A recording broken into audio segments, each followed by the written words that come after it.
Alright, it's going. We good? Alright, we got some bacon going this morning.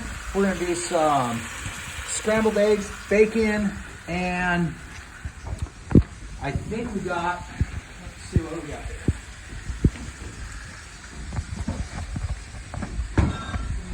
Got some flaky biscuits.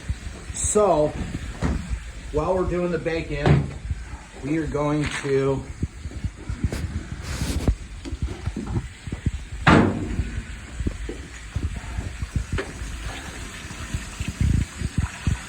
get some water in our smoker because we got some ribs we're going to put on here. All right, one more.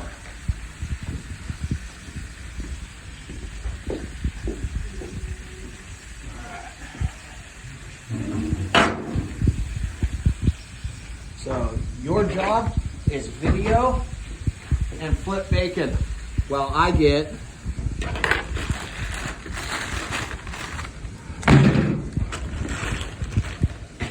our ribs prep.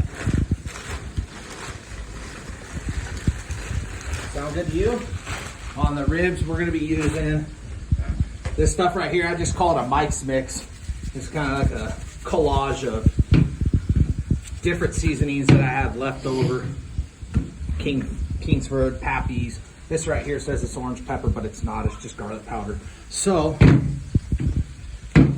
I'll go ahead and start prepping these and getting them where they need to be, and we'll be back.